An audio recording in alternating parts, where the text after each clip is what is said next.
Now, and that is the long arm crane. Very nice looking. Very similar to the cartoon too, from what I saw of it. Now we've got that done. Next thing to do is we're going to actually transform him into long arm. Now, go ahead and you can remove this. If you look here, there's a piece right there. Just simply pops in to that little slot right there, and it's easy to remove. Alright, transforming into long arm. Now, I'm not going to go into much detail about this, because if I do, it'll be a very long video. Got some moisture on them there. Alright, I just want to show you what the long arm figure looks like. Some things there I want to just flatten down real quick. I've already transformed him once. I tried to make another video using this this one as well, but it didn't come out too well, so I went ahead and scratched that and started over. It's actually, I love this figure. It's a really great figure. Make sure I do a lot of things that I forgot to do earlier. Show you what's going on here a little bit. Now, okay. There are some things about this figure that I think we should all keep in mind. I'll show you right here in a second. The little feet gotta pop up there. Feet, we pop up here. Alright. And I'll show you the long arm. Okay. Alright. Move my camera back a little bit, get you a good view. Right here's long arm. And it's not the best transformation ever I've done, but it's a pretty decent one too. I like it. And you see right here I got the Decepticon emblem out. I don't know if you can see that quite nicely. Here, I'll hold it a little bit closer and oh, I dropped him. That's not good.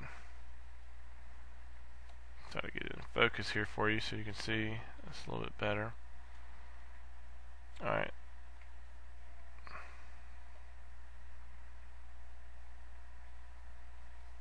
Alright, there's the Decepticon emblem. For long arm, we want the Autobot emblem. There we go. Nice, large emblem displaying its allegiance. Displaying his allegiance to the Autobots at this point when he's in the long arm guys. Now let's talk about the flexibility of this figure. Let me go ahead and refocus my camera. There we go, it's a little better. Now, the legs do have a knee joint which can bend, giving it some posability. Both knee joints can bend. Now, the downside of this is that these joints right here do not bend at the hip. He does not bend at the hip at all, or not very well at all. Now, the arms do have an elbow right there. The hands do not articulate at all on him. Now you'll notice right here, if you buy this figure, I don't know if you can see it or not from this distance, but there's a ball joint right there. Now that is very, very, very small, and it looks like it could break quite easily.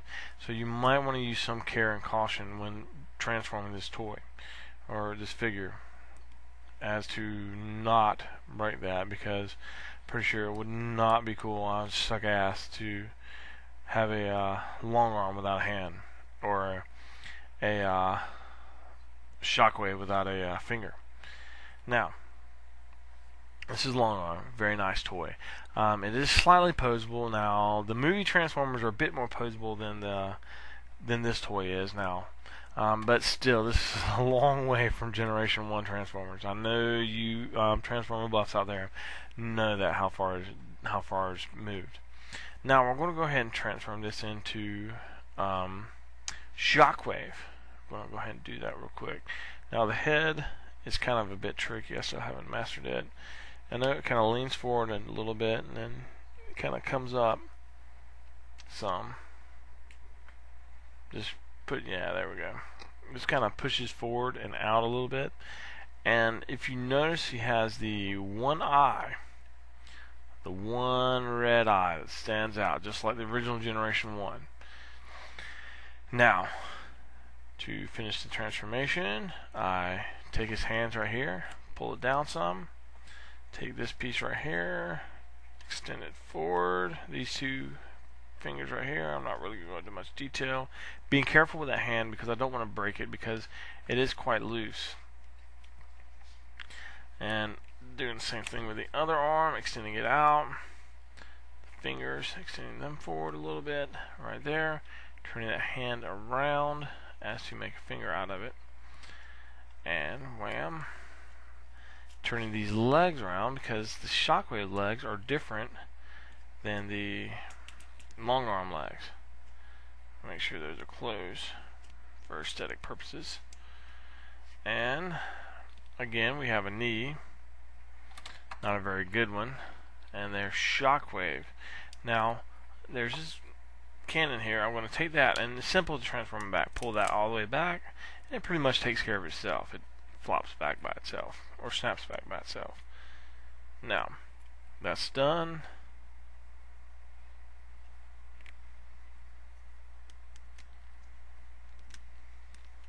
And I can go ahead and attach it to his arm.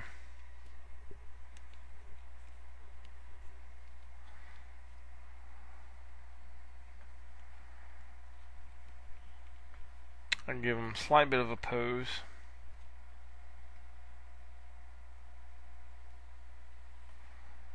Kind of something interesting like that. Just something somewhat generic. A little bit of an action pose there. Now, you'll see this figure is somewhat posable.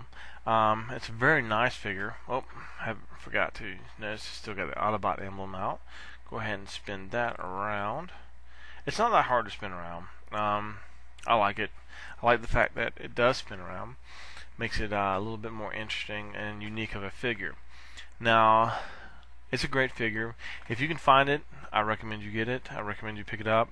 Oops, his arm kind of fell down. Obviously, he's kind of weak right there. Alright, holding that a little bit. And as you can see, it is somewhat posable, and it's a good looking figure for the animated series.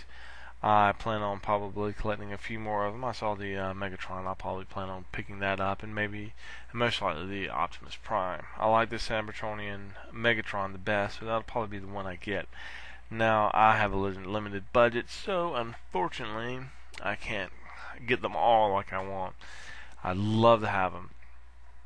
But anyway, this is my first video. I hope you guys liked it. Tell me what you think, and definitely leave some feedback. I appreciate it, and I hope you enjoyed my Miracle Mouse's review of the Shockwave animated figure, action figure, and I recommend you get it if you can still find it.